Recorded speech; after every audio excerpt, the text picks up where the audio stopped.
All right. Good morning. Good morning. It's another day, another fresh week. Guess what? Guess what? We got PIK ripping from a $3 to 19. $3 to $19 a share early in the morning, 4 a.m. Holy crap. That's what we like to see. That's what we like to see.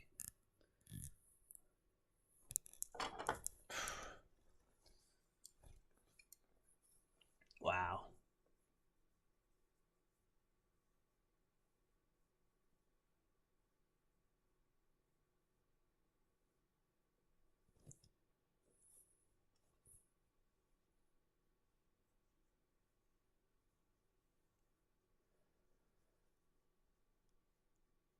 Morning, Chad. How you doing, Chad? Great name, by the way, Chad.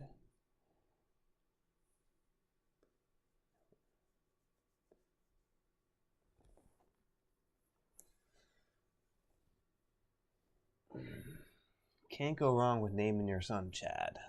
That's all I'm saying.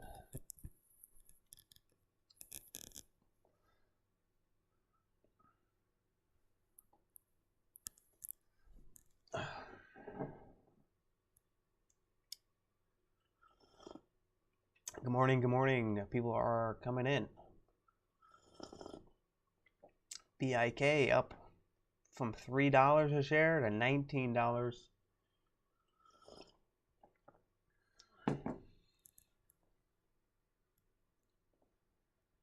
RVSN also popping up. DUO, Duo also kind of made a move there, but heavy backside on Duo. This kind of makes me look like probably not the best stock here to be trading unless we can hold up, maybe curl back up. It's a possibility, but this is a sign of weakness here. This heavy backside, very heavy selling on Duo. TCBP, increasing volume. I see the increasing volume here popping up. If we can hold up this level, maybe we can see something. Let's take a look here at the news. TC Biopharma. Looks like no news. Looks like no news. Let's take a look here at the dilution tracker. Yeah, straight Christmas tree, right? Christmas tree. 2.4 million share float on TCBP, and looks like we're already dumped back down. Oh my gosh, it's not good. Not good, not good. Looks like we had some price offerings already, so that's good. That's already done with. We have warrants at $2. Warrants at $2, so we're probably gonna have some resistance there. Yeah, looks like a lot of resistance up in this area. Topping tails, heavy selling volume. Can't hold up that $2 to $3 level. So is it gonna break today? I don't know. It doesn't seem like the best because you don't have news on it.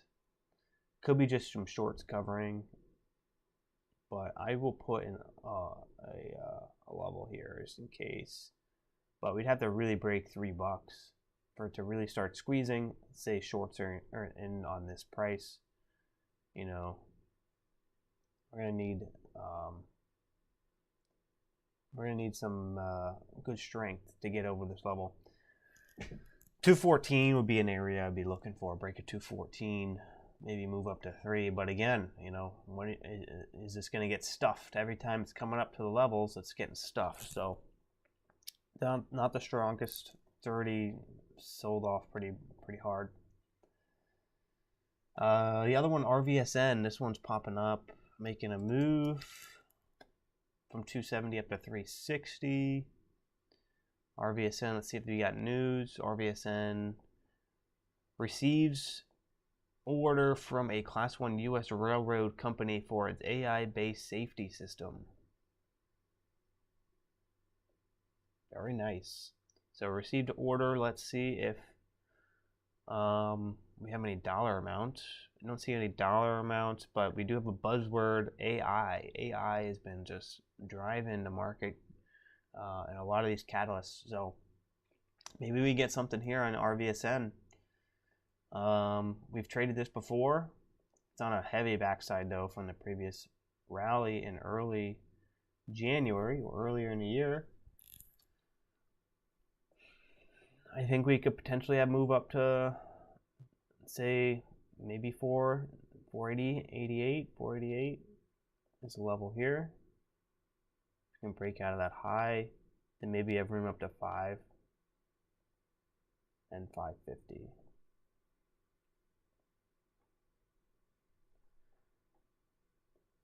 But since there is overhead resistance, you know, I don't know how high this could go. I don't know how high this could go, but it is coming off of a nice support area. Looks like I have this level drawn out already from this, probably this day, already coincide with a nice support level.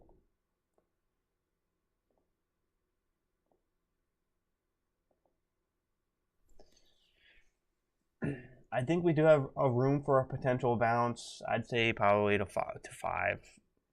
between 5 and 6. We do have news on it. Let's take a look at the float. The float is 1.8 million shares. Offering size undisclosed in progress though, so that could weigh on some momentum.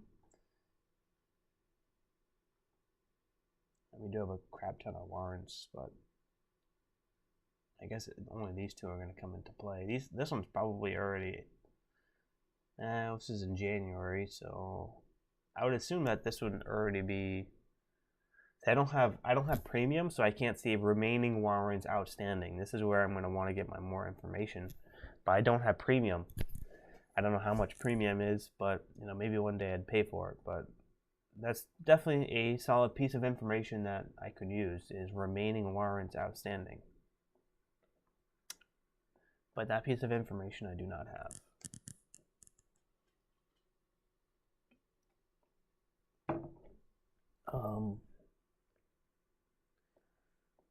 Yeah, RVSN, we've traded this before. It does have news. Low float. I think it's possible to see a move on this. I'll keep that on the side chart. PIK holding up fairly well. I think, you know, we could get some potential trades here at the open.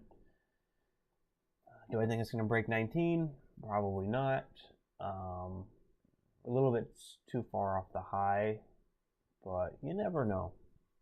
Honestly, you never know. We've seen some crazier things in the market.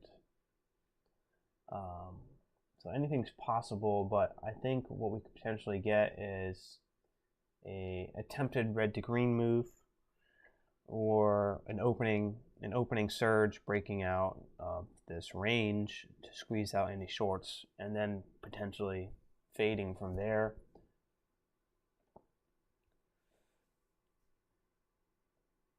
That's usually how these range and how this range usually ends up. How it ends up trading is we either break lows and then we squeeze out shorts and then fade, or it's the reverse. We squeeze out and then dump and fade. But it's very rare. I know we're kind of in a hotter market, but even still, we're a bit off the high to where I would think that this little short squeeze, if we do get a short squeeze, that it's going to be able to rip from, you know, 11 or 12 all the way back up to 19. It's possible, but I would say the odds are against that. It's definitely less than 50%.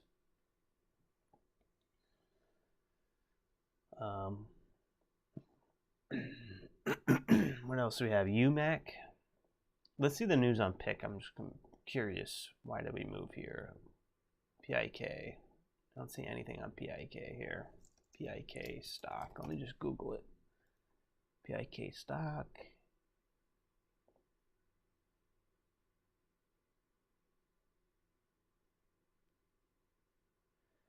Pick stock is rocketing higher. Pick stock is rocketing higher on Monday alongside heavy trading of the kids' apparel, footwear, accessories, and company shares.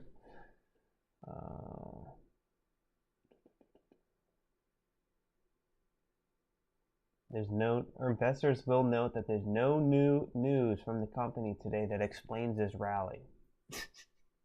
The stock market, man. The stock market. Crazy. This includes a lack of press releases or filings with the Securities and Exchange Commissions on Monday.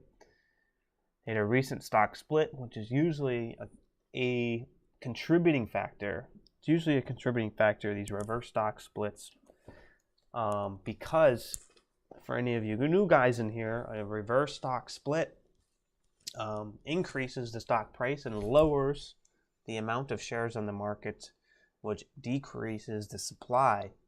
So when you decrease the supply of a stock, and then you recently, shortly after, publish a news catalyst, the new supply is going to impact the price action and volatility of the stock as more demand comes into play from the catalyst.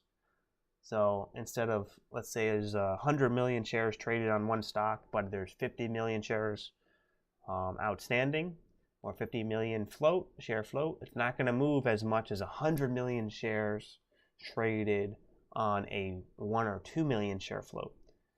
And so that's what we like to trade with this strategy. The hyper scalping strategy is the low floats because of the volatility. And that's why we look for reverse stock splits. Recent reverse stock splits that publish a catalyst, a lot of the times they squeeze. And in this case, this thing squeezed very well. Let's see here. Yeah, so it looks like there's no news on Pick. Pretty much just a short squeeze because of the new limited supply, and probably shorts now being over leveraged to the short side given the supply of the stock. So if there's 50 million shares outstanding, a 10% short float, let's say 5 million shares, 50 million shares outstanding, there's a short float of, if there's a short float of 10%, which is actually not a lot, not enough to make this move, that's 5 million shares short. 5 million shares short. But after the stock split, let's say there's a 1 for 10 stock split, which is very common, and a lot of times it's even more. The float comes down to 5 million shares. 5 million share float, or 5 million share outstanding, which we can use just for the example. There's still 5 million shares short. There's still 5 million shares short, but in this case now there's 100% short float, short ratio, short float outstanding. That means 100% of the shares outstanding is short. That means shorts are now over leveraged to the short side, and that's why there's a huge imbalance. There can be a huge imbalance in supply and demand if these shorts start to cover, and that's how you get this crazy move. Because not only do you have shorts covering, you also have long traders like me who are trying to scalp these trades, scalp these moves for breakouts and dips. And there's millions of other traders like me who are doing the same strategy, causing an insane amount of demand coming into the stock, insane amount of volume, and that's what causes these moves. But anyways,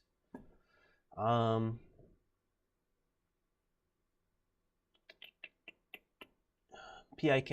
I like PIK for potential range trade. RVSN still moving higher. RVSN still moving higher. This one's potential. I would definitely going to give this one a good watch. What time are we at? 9:19.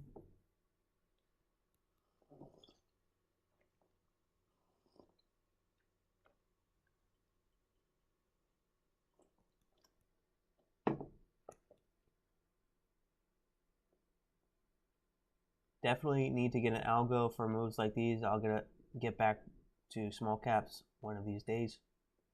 Yeah. I mean, the small cap market's definitely been moving the past couple of months.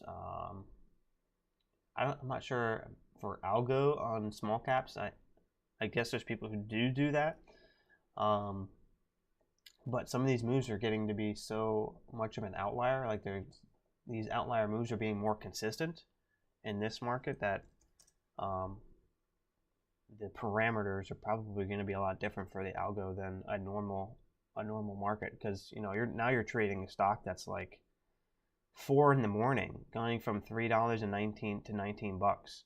The last time I seen something like this was probably over a year ago, or something like this crazy, just from like no news, no catalyst, just straight technical short squeeze, moving from 2 to 14 such early in the morning, or 2 to 19.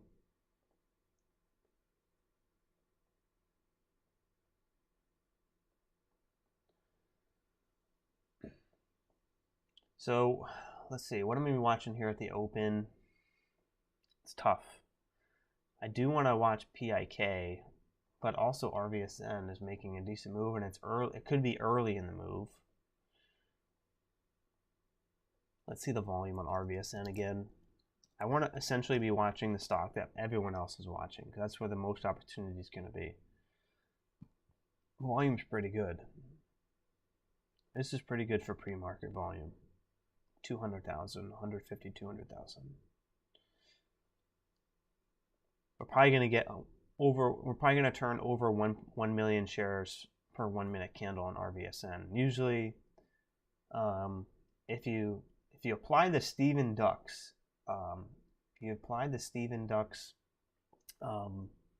little trick or little equation or formula, it's pre-market volume times 10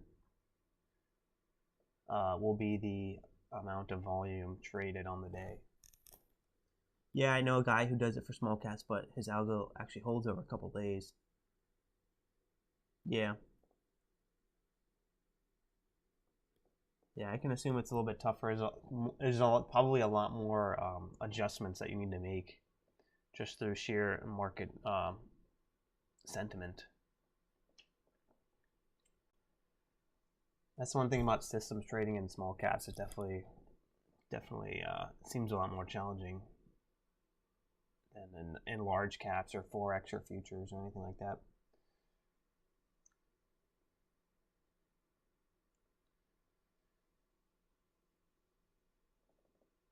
But I'm sure there's some good solid parameters. There was a lot of system traders in the Clover Trading Bootcamp that I was at. A lot of system traders. They're using Spike Eat. I'm sure, Lawrence, you know what Spike Eat is. You can get a lot of data from the market using Spike Eat, and then kind of formulating your own strategy using that. So there's definitely a lot of people who do their systems trading using Spike Eat. I'm not even affiliated with this, but I thought this was a pretty cool website. I actually started using this just to kind of get a curiosity of like, how high can these stocks go on an X amount of volume, or does pre-market how does the pre-market gap, like how high does the pre-market gap need to be to impact the amount of further continuation you get in a certain stock? I'm sure there's statistics on that. Are we opening up towards the upper end of the consolidation, or are we consolidating under VWAP, and how does that impact the price action after open? All those sorts of details you can get with solid statistical data, and that could definitely help you with even just discretionary trading, just in the back of your head, knowing that, okay, if we open up at this area, there's a 75 or 80% chance that we get a bounce, and there's a 30% chance that we're going to continue lower. It uses the ATR, but I'd actually just stream all foreign stocks and do that myself and then lie. Yeah, I'm curious if you use, Lawrence, do you use Spike Eat at all? Some of the Clover guys like to use Spike Eat, as well as a lot of the guys in the audience that was using it.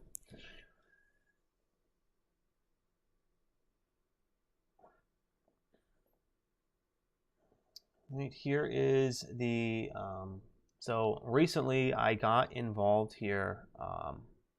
Well, I went out to New York with these guys, RT and Mighty Stocks and those guys, and they actually, they asked me if I wanted to put my archives on their website. So if you guys want to take a look at my archives, you guys can go to MMU, and that link will be in the description of the live stream. You guys can check out my Triad trading archives. This will be posting my full archive every single day. You guys can get access to this and watch all of my archives from start to finish.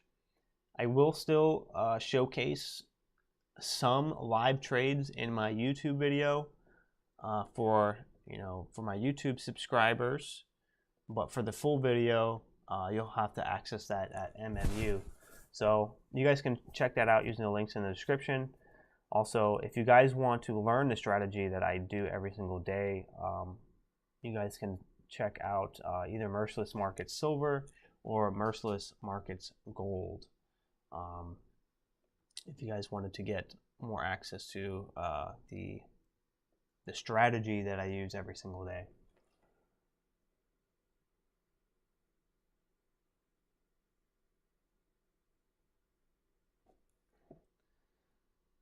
But I do want to let you know that the gold, what they're telling me is for gold and silver, for the gold membership, if you guys are going to sign up for the gold membership, the price is actually going to change for that to a yearly subscription. I think it was like, I think it was going to be like $9.99 or something for the gold membership, Merciless Market. So it's actually pretty good. They do one-on-one as well.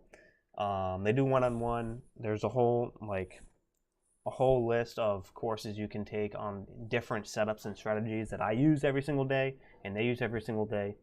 So you guys can check that out as well. And I think it's pretty good value. Definitely, if I was just starting, probably the best value that I've seen on the market because of mostly that one-on-one. They do video calls one-on-one, which is just crazy value.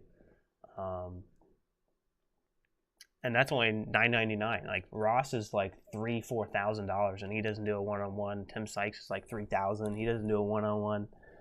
So that's one thing I liked about these guys. But yeah, you guys also just sign up for my Triad archives as well. But that's it. I'm gonna get ready here for the market open, and good luck to you guys. Stay disciplined, stay calm, cool, and collected. I'm going to be watching here RVSN, and I'm going to be watching PIK and RVSN. So hopefully you guys get green today. Also, again, trading is risky. Most people lose money. My results are not typical. And I will catch you guys on the recap. All right, see you guys later. Good luck.